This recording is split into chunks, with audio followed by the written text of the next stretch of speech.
भक्तों, ओम नमः शिवाय, श्री शिवाय नमस्तुभ्यम, जय श्री महाकाल। भक्तों, जैसे कि आप सबको पता है कि गुरुदेव जी के बहुत से अच्छे अच्छे उपाय होते हैं। तो भक्तों, ऐसे ही आज के इस वीडियो में मैं आपको आपके बच्चे से रिलेटेड बहुत सुंदर से उपाय आज आपको मैं बताऊंगा। जी हाँ भक्तों, क्योंकि भक्तों गुरुदेव जी की जैसे कि आपको पता, कथा में बहुत सारे लोग पत्र मनोकामना के द्वारा भी लिखते हैं। तो उनकी कथा में पत्र भी लिखे जाते हैं, सवाल पूछे जाते हैं पत्र के द्वारा। तो ऐसे ही गुरुदेव जी को बहुत सारे लोगों ने पत्र लिखा और सवाल पूछा कि हे गुरुदेव, आपने हमें बहुत सारे उपाय बताए विवाह से रिलेटेड। आप अपने जीवन में धन कैसे कमा सकते हैं, कर्जा से कैसे मुक्त हो सकते हैं, किसी बीमारी से कैसे मुक्त हो सकते हैं, मतलब बहुत सारे उपाय बताइए। लेकिन कृपया करके कोई हमें ऐसा उपाय बताइए जिससे हमारे बच्चे का जो जीवन है वो मंगलमय हो सके और हमारा जो बच्चा है वो अपने जीवन में बहुत ज्यादा प्रगति करे। और जो हमारा बच्चा है जो बहुत ज्यादा जिद्दी है, जो गुस्सा करता है, उसका जिद्दीपना और गुस्सापना खत्म हो सके और हमारा बच्चा पढ़ाई में बहुत ज्यादा अव्वल बना रहे। तब भक्तों के ये सारे पत्र पढ़ के गुरुदेव जी कहते हैं कि चिंता मत करिए, आज की जो ये मैं उपाय बताऊंगा आपको, उस उपाय में आपको 1 से 2 उपाय बताने वाला हूं। अगर आप इन दोनों उपाय में कोई एक उपाय भी कर लेते हैं तो आपकी जो भी मनोकामना है अपने बच्चे के जीवन काल से रिलेटेड, वो सारी की सारी मनोकामनाएं आपकी पूर्ण होगी और आपके उपाय करने मात्र से आपका जो बच्चा है वो बहुत ज्यादा प्रगति करेगा। उसके बाद भक्तों, जितने भी भक्त थे वो गुरुदेव जी का उपाय करते हैं और ठीक 1 महीने बाद वो वापस से उनकी कथा में आते हैं और गुरुदेव को फिर से पत्र लिखते हैं। लेकिन भक्तों, इस बार आपको जानकर हैरानी होगी कि इस बार गुरुदेव को जो भक्तों ने पत्र लिखा था वो सवाल के रूप में नहीं लिखा था, वो धन्यवाद के रूप में लिखा था। और कहते हैं कि हे गुरुदेव, आपने जो हमें उपाय बताया था, हमने उस उपाय को घर पे जाके किया और हमारे बच्चों ने भी उस उपाय को घर पे जाके किया। आपके उपाय के करने मात्र से ही हमारी जो भी मनोकामना थी वो सारी की सारी पूर्ण हो गई है। जो भी बच्चे हमारे बहुत ज्यादा जिद्दी थे और गुस्सापना तो ऐसा लगता है गायब ही हो गया हो, कभी था ही नहीं। और जो बच्चा हमारा पढ़ाई नहीं करता था, पूरा दिन घूमता ही रहता था दोस्तों के साथ, वो अब बहुत ज्यादा पढ़ने लग गया है, क्लास में अच्छे नंबर आते हैं उसके। तो गुरुदेव, आपने जो हमें उपाय बताया उसके लिए कोटि कोटि धन्यवाद। अब भक्तों, आप भी सोच रहे होंगे कि आखिर गुरुदेव जी ने ऐसा कौन सा उपाय बता दिया जिसको करने मात्र से उन सारे बच्चों का जीवन बदल गया। तो चिंता मत करिए, आज की वीडियो बस इसी में ही होने वाली है। तो चलिए चलते हैं उपाय की तरफ और जानते हैं गुरुदेव जी ने आज के इस वीडियो में क्या बताया है। और जो भी भक्त आज हमारे चैनल में पहली बार आए हैं और मेरी आवाज पहली बार सुन रहे हैं तो चैनल कर ले सब्सक्राइब और बेल नोटिफिकेशन को ऑन कर लें, जिससे गुरुदेव जी की आने वाली अपकमिंग वीडियोस आपको मिलती रहे। तो भक्तों, सबसे पहले तो पहले उपाय में गुरुदेव जी बताते हैं कि ये उपाय आपको किसी भी सोमवार वाले दिन करना है। किस दिन करना है?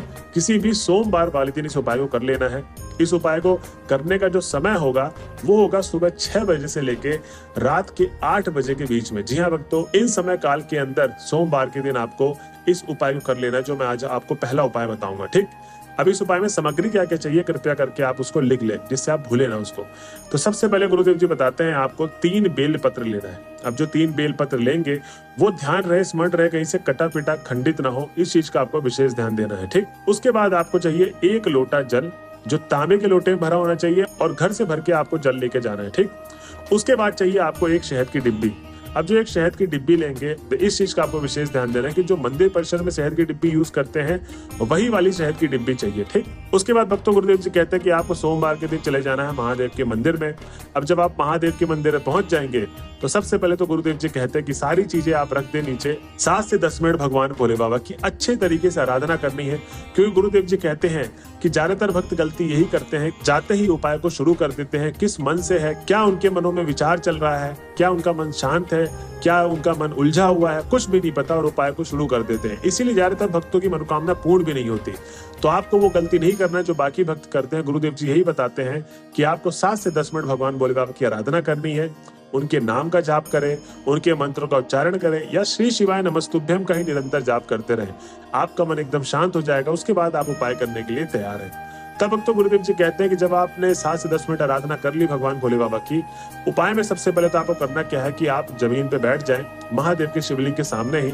अब आपको करना ये है कि 3 बेलपत्र जो लेकर गए थे उसको थाली में अलग अलग कर लें, मतलब फैला लें। अब जब आप उसको फैला लेंगे तो जो आपने 3 बेलपत्र के जो बीच वाला पत्ता होता है ना, जैसे कि एक बेलपत्र में 3 पत्ते होते हैं, जो सबसे ऊपर वाला पत्ता होता है मतलब बीच वाला पत्ता, उसमें आपको करना क्या है, शहद लगाना है। तो भक्तों, बीच वाले पत्ते में ही मात्र शहद लगेगा, इस चीज का आपको विशेष ध्यान देना है।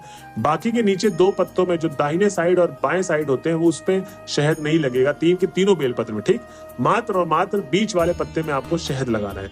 अब जब आप अच्छी तरीके से शहद लगा दिए हो तो सबसे पहले गुरुदेव जी कहते हैं कि अब आप खड़े हो जाइए और उत्तर दिशा की तरफ मुख करके आपको शिवलिंग के सामने पूरा का पूरा जो तांबे के लोटे में जल लेकर गए थे वो शिवलिंग के सबसे ऊपर वाले भाग में आपको पूरा का पूरा जल अर्पित करना है। भक्तों, गुरुदेव जी कहते हैं कि जो जल अर्पित करने का तरीका है वो आपको एक धारा बनाते हुए, एक ही लय बनाते हुए, जैसे कि कोई नदी बहती है एक ही धारा बनाते हुए, न ज्यादा तेज न ज्यादा धीरे, वैसे ही आपको पूरा का पूरा एक लोटा जल भी समर्पित कर देना है।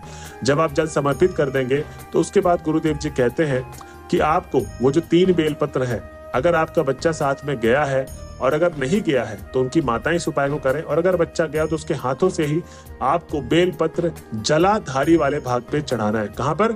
जलाधारी वाले भाग पे। अब जो जलाधारी वाला भाग जब आप बेलपत्र अर्पित करेंगे तो जहां से आपने शहद लगाया है उसी तरफ से रखें।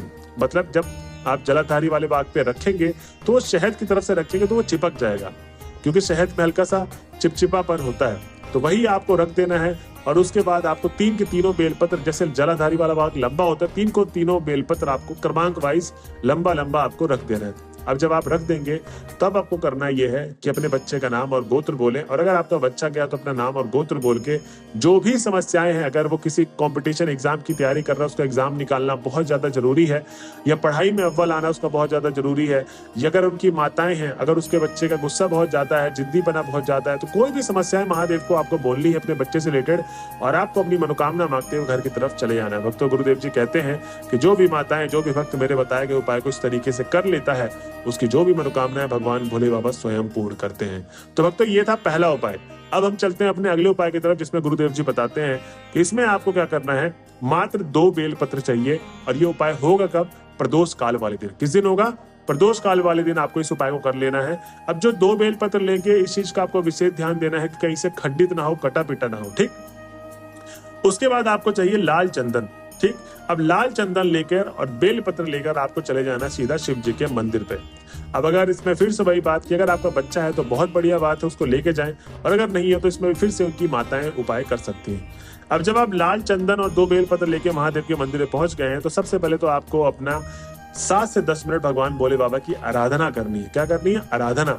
उसके बाद गुरुदेव जी कहते हैं कि जब आप आराधना कर लेंगे, उपाय करने के लिए आप तैयार हैं। तो आप जो 2 बेलपत्र लेकर गए थे ना, वो लाल चंदन को थोड़ा सा गीला करके दोनों बेलपत्रों को तीनों पत्तों में लगा देना है। जैसे एक बेलपत्र में 3 पत्ते होते हैं, 3 के तीनों पत्तों में आपको लगा देना है।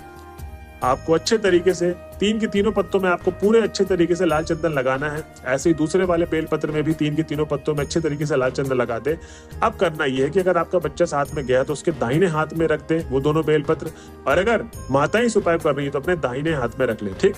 दोनों को ही दाहिने हाथ में रखना है, दोनों बेलपत्र को। अब आपको करना क्या है? महादेव की 5 से 10 मिनट आराधना। जी हाँ भक्तों, गुरुदेव जी कहते हैं कि बेलपत्र जब आप रखेंगे दोनों हाथों में, तब आपको आराधना करनी दाहिने हाथ में लेके, और उसके बाद आपको क्या करना है? शिवलिंग का जो सबसे ऊपर वाला भाग होता है वहां पर आपको आराधना करने के बाद वो 2 के दोनों बेलपत्र ऊपर वाले भाग पे आपको समर्पित कर देना है, और अगर आपका बच्चा उपाय कर रहा है तो उसके हाथों समर्पित करवा दे।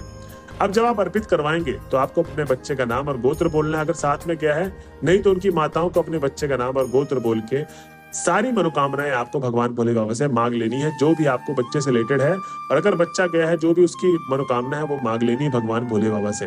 भक्तों, गुरुदेव जी कहते हैं कि ये 2 उपाय इतने निराले हैं, इतने सुंदर हैं कि इन उपायों को करने मात्र से आपको रिजल्ट दिखना चालू हो जाएगा, और आपका जो बच्चा है उसका जीवन मंगलमय बना रहेगा, सुख शांति बना रहेगा, और अपने जीवन में बहुत ज्यादा वो ग्रोथ करेगा, प्रगति करेगा। तो भक्तों, ये थी आज की वीडियो। अगर आप वीडियो के लास्ट तक आ गए तो श्री शिवाय नमस्तुभ्यम लिखना ना भूलें। ऐसे ही बने रहे हमारे चैनल में। मिलते हैं अगले वीडियो में, जब तक के लिए हर हर महादेव।